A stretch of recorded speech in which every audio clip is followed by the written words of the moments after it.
Hello, dear students. So today we are going to learn very interesting poem, and our poem name is Minnie and Winnie. And this poem has written by Alfred Lord Tennyson.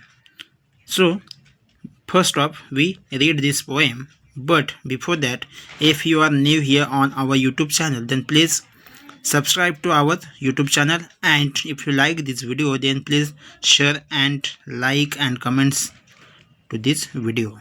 Okay, so let's see Minnie and Winnie poem. Minnie and Winnie slept in a shell, sleep little ladies, and they slept well. Pink was the shell, within silver without, sounds of the great sea wandered about. Sleep little ladies, wake not soon, echo on echo, dies to the moon. To bright stars peeped into the shell. What are they dreaming of? Who can tell? Started a green linnet out of the croft. Wake little ladies, the sun is aloft. And this poem has written by Alfred Lord Tennyson. Okay.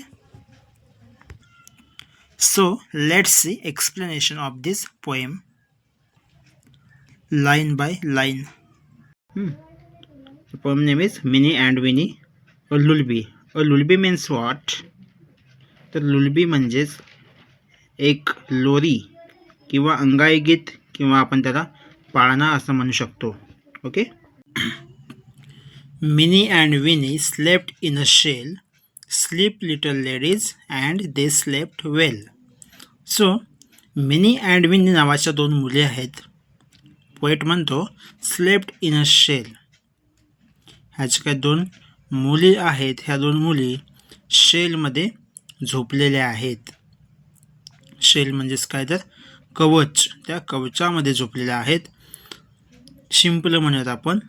शिंपल्यामध्ये त्या झोपलेल्या आहेत. Minnie and Winnie slept in a shell. Minnie आणि Winnie नावाच्या ह्या दोन मुली शिंपल्यामध्ये कवचामध्ये झोपलेल्या आहेत. Sleep little ladies and they slept well. झोपा लहान मुलींनो, झोपा. अँड दे स्लेप्ट वेल, आणि त्या शानपणे अशा झोपी गेलेल्या आहेत. त्यांना चांगली अशी झोप लागलेली आहे. Pink was the shell within. Pink was the shell within, silver without, sounds of the great sea wonder about. म्हणजेच काय तर pink was the shell within, जे काही शेल आहे, जो काही शिंपले आहे, त्या शिंपल्याच्या आतमध्ये पिंक कलर आहे आणि सिल्वर विदाऊट, आणि बाहेरच्या बाजूला त्याच्या सिल्वर म्हणजे चांदीचा कलर हा आपल्याला बघायला मिळतो. तसेच sounds of the great sea wondered abouts, आणि जो काही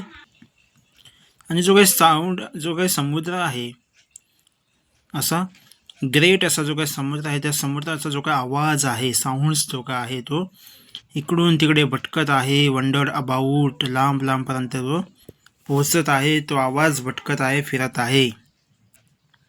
sleep little ladies wake not soon, echo on echo dies to the moon.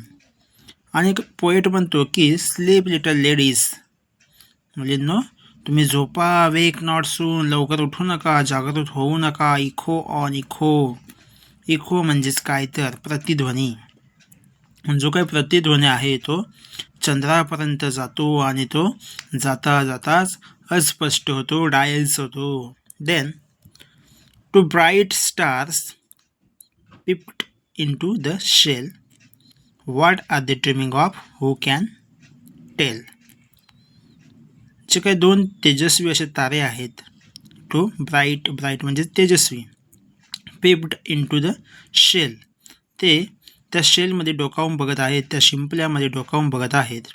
What are they dreaming of, who can tell. तर जे काही दोन मुली आहेत, what are they dreaming of, त्या काय स्वप्न बघत असतील. हू कॅन टेल, कोण सांगू शकेल बरं, असं पोएट म्हणत आहे. पोएट प्रश्न विचारत आहे. हू कॅन टेल, कोण सांगू शकते.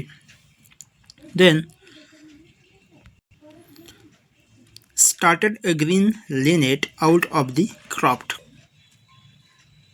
क्रॉफ्ट म्हणजेच काय तर शेत, छोटंसं शेत, आणि त्या शेतामधून एक ग्रीन लिनेट नावाचा जो काय पक्षी आहे तो वरच्या दिशेने स्टार्टेड म्हणजेच काय तर वरच्या दिशेने तो वरती उडलेला आहे. Wake little ladies, the sun is aloft. आणि कवी म्हणतो, मुलींनो लवकर उठा, आता जो काय सूर्य आहे तो वरती येत आहे, सूर्य उगवत आहे, त्यामुळे तुम्ही आता काय करायला हवं, जागृत व्हायला हवं, उठायला पाहिजे. आपली आईसुद्धा आपल्याला म्हणत असते, आपण जेव्हा लेट उठतो तेव्हा, मुलांना उठा. तसेच त्या पद्धतीनेच हा कवीसुद्धा त्या मुलींना सांगत आहे की wake little ladies, the sun is aloft. And this poem has written by Alfred Lord Tennyson. Thank you.